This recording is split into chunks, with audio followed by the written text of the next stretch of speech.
I don't need Jay to go on tour. Yo, smoke hard coke, yo. Yo, chill. Yo, chill. You look like you need to be taken care of, nigga. You look like you need to go to the dentist. You need to look like you need to brush your teeth. You look like you need hygiene, nigga. Jim Jones just snapped on Tony Yayo during Memphis Bleek's own podcast. And the craziest part is Bleek doesn't even rock with Yayo like that. So what's the play here? Why does Memphis Bleek have smoke with Tony Yayo? And why did Jim go nuclear on Mike? This breakdown gives you every angle, how we got here, who said what, why it escalated fast, and where the culture is splitting down the middle. We saw it all.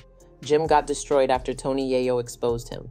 Not with a diss track, but with a story that hit way deeper than music. Yayo called out how real loyalty looks in his world, used Jim as the cautionary tale, and doubled down with a move that touched a scar Jim never once poked. Jim snapped on Memphis Bleek's own podcast, but the internet swore Yayo had the colder hand. That's the core of it. Yayo exposed him, Jim fired back, and the timeline decided who looked rattled. We're breaking down exactly how it started, why Bleek got dragged in, where Stack Bundles fits, and the chess move with Max B that had everyone talking.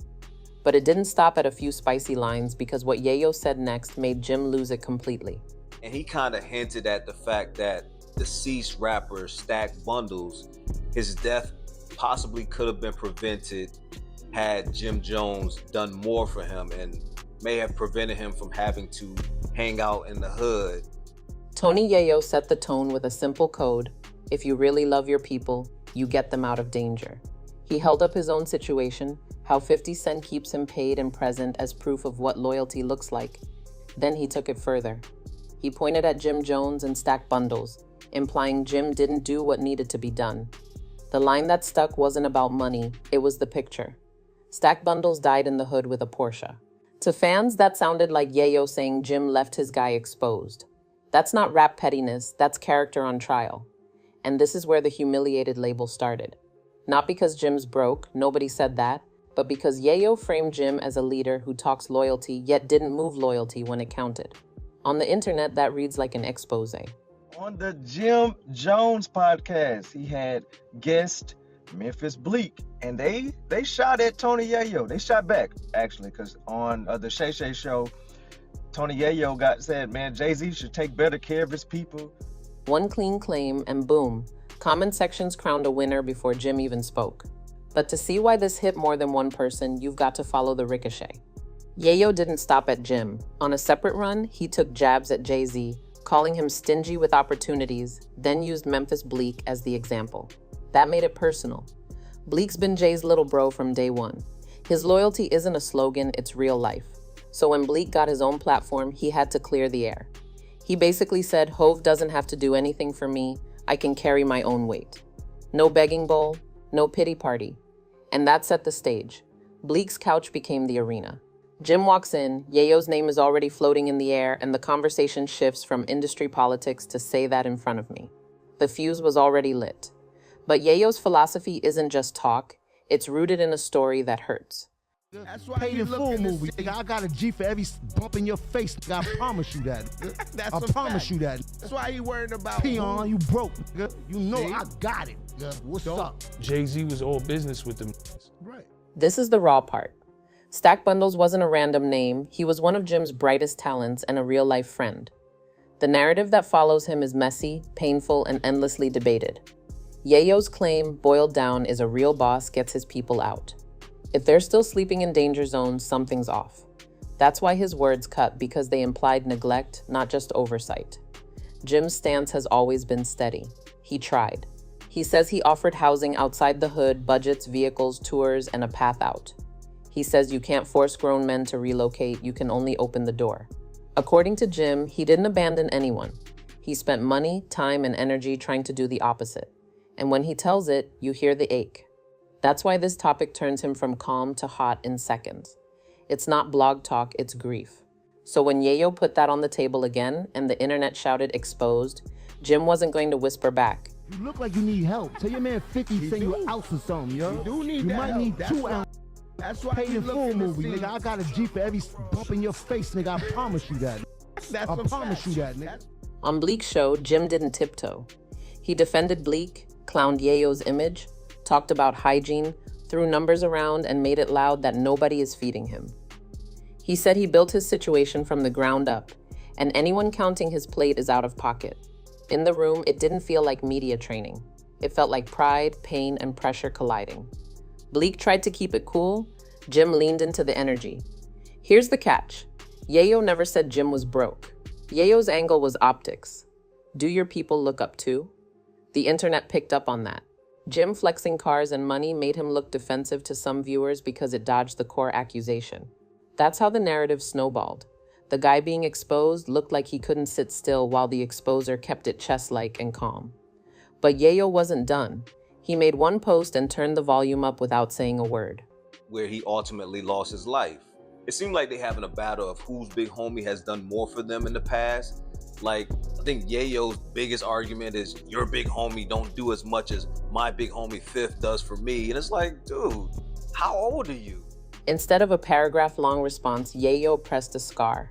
He reposted Max B, the name that trails Jim like a shadow in every comment section. That was surgical.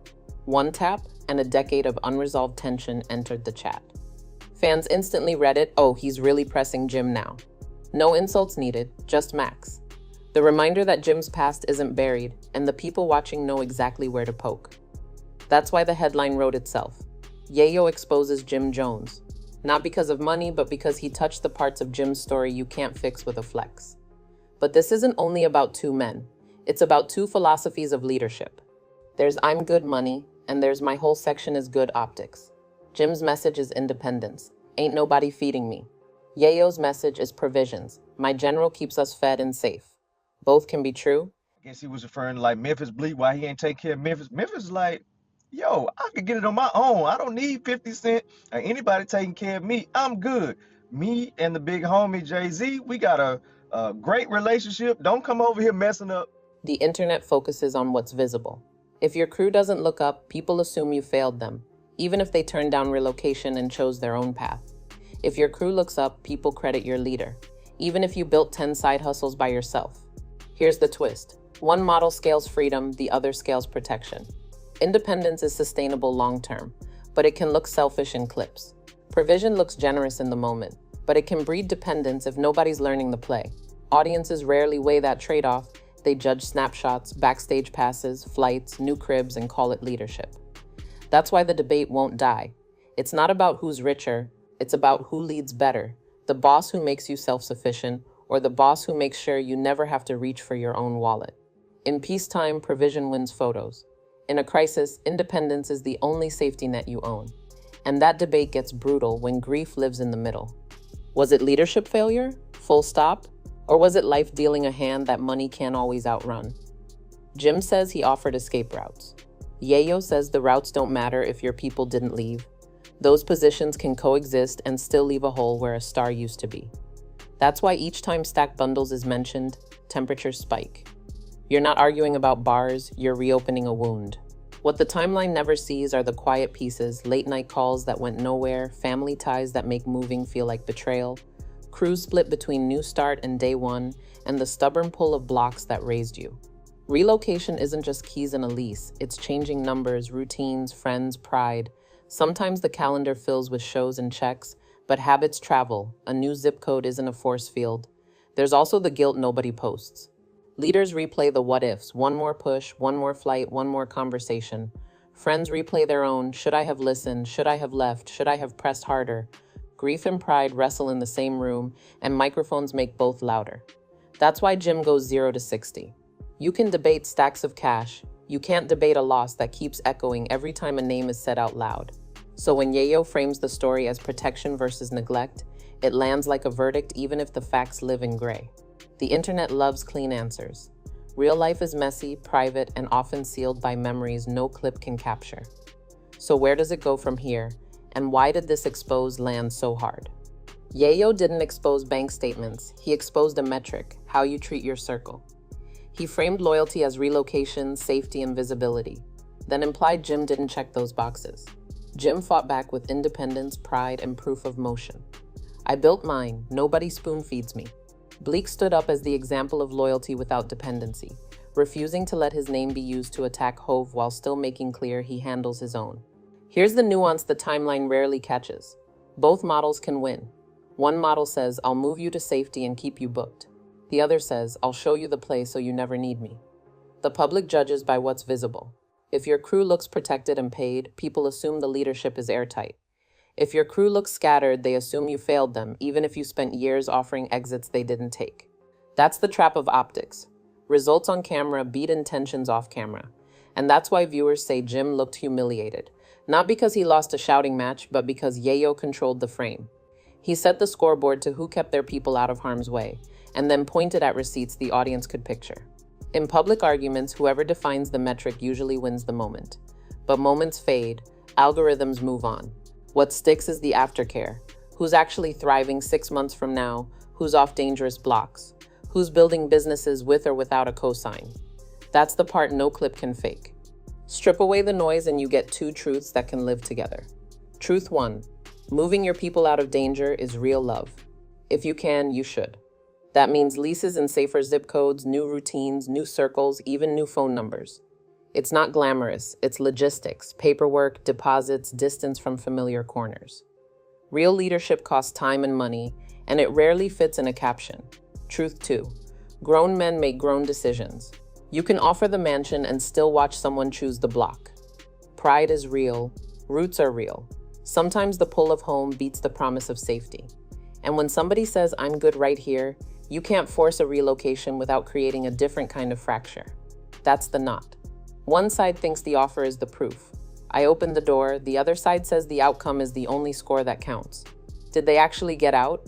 On the internet, outcomes always win because results are visible. A screenshot of a new house beats a story about a conversation that happened off camera. There's also the piece nobody sees, the quiet guilt leaders carry when things go left anyway. You can spend, plan, and push and still wake up to a phone call you'll never forget. That's why Jim bristles when Stack's name comes up. It's not just narrative, it's weight. And it's why Yayo doubles down on relocation.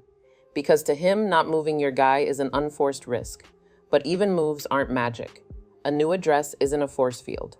Habits travel, old tensions can find new streets.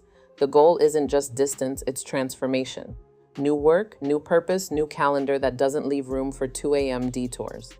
That's harder to buy and even harder to measure. So the real calculus isn't rich versus broke, it's agency versus duty.